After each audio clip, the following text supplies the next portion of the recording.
Welcome to my video on the Grand Traverse Mall in Traverse City, Michigan.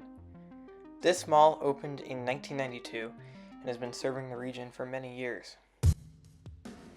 Right now we are at the food court, and there's a few restaurants that are closed, but there's also quite a few name brand and local restaurants to eat at here. So it looks like the food court's still doing okay, which is nice to see, as some malls have very bad food courts, and that's usually when you can tell that the mall is going downhill.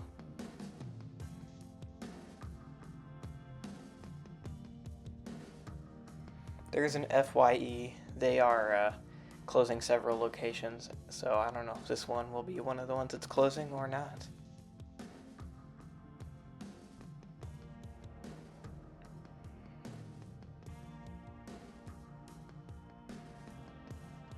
On the end here, we see Annie Ann's, which every time I've ever been to this mall, it's been very crowded, so they must do good business at this mall. And then we got Dunham Sports and the shoe department. Dunham Sports is a name that you'll see in quite a few Midwestern malls, as they seem to take over empty storefronts quite a bit. This mall has very cool ceilings with mirrors at the ends of the curves. Anyways, as I said, this mall was built in 1992. It replaced the older Cherryland Mall, which we may end up seeing on this channel. And it was quickly the Traverse City's main shopping destination.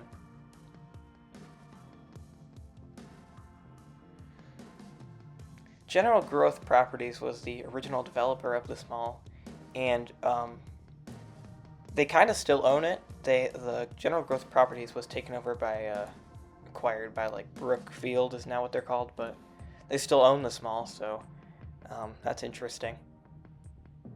What also is interesting is the fact that I don't think this mall has really ever changed since it was built. There's JCPenney, which is pretty cool because it actually has an entrance both into the food court and into the mall.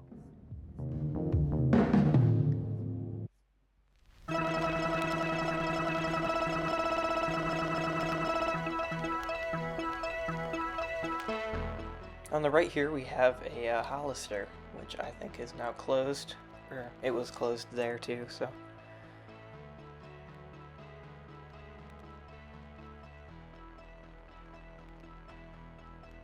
And then looking on the left, I wonder if that wood grain storefront there was a Bath & Body Works. Let me know in the description.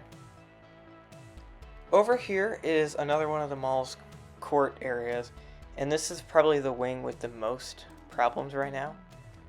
So we've got up here next to the Old Navy outlet, which I don't really see those too much. This is Macy's. Macy's closed sometime early this year, either February or March, along with I think 66 other Macy's that were closing. And then we got TJ Maxx, which was another, I wouldn't say it was like an anchor, but it was like a junior anchor. I also heard that Ollie's Bargain Outlet was considering moving into the space, but I don't know if they ever ended up doing that, as I think they got into some kind of dispute with the city over having a mall entrance.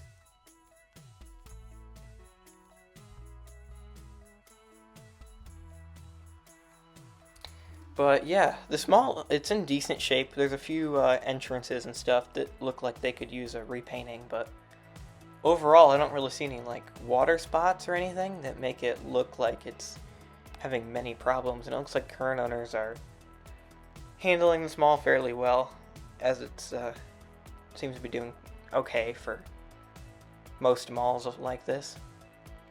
Interestingly, this exact same mall basically can be found in a few other Midwestern towns, as it seems like they used the same design to build multiple malls that look very, very similar to this.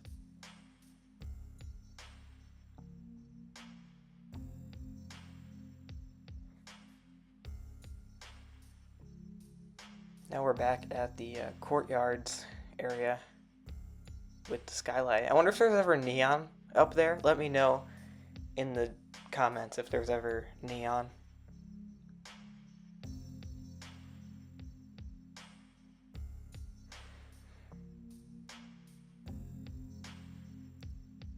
On the left here we have Sleeping Tiger Imports, which I've noticed they've seemed to be popping up in quite a few of the local malls to me, even though this isn't a local mall to me. But yeah, I've been seeing them around recently.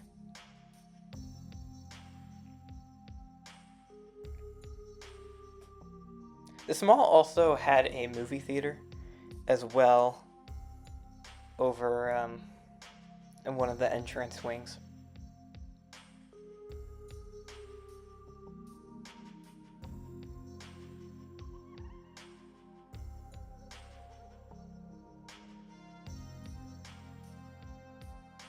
Now we're in the Target wing, which, after reading about this mall, seems like this was always the deadest part of the mall, and that makes sense why they took over a bunch of the space with Shoe Department and Dunham's.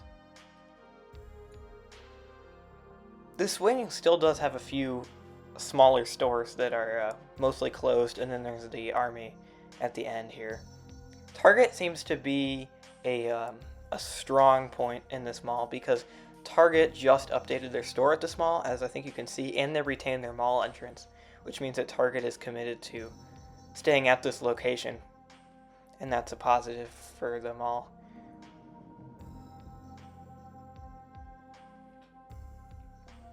I think if this mall wants to stay around, they should really try to adapt more to the Traverse City tourist market, as I think that this mall, it's not a bad mall, but it's not really appealing to the touristy areas at all. So if they could do that more, I think they could bring in some different businesses.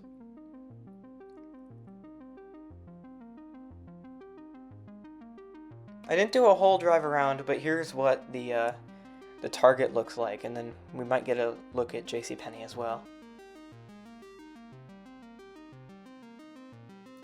So yeah, just a few years ago, Target updated their store, so they're not going anywhere, I don't think, anytime soon.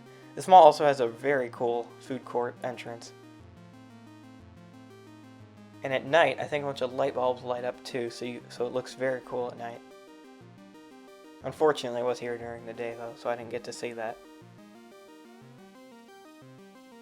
There's one of the signs, and then there's the old Macy's way in the distance, which was originally Hudson's actually, and then there's JCPenney.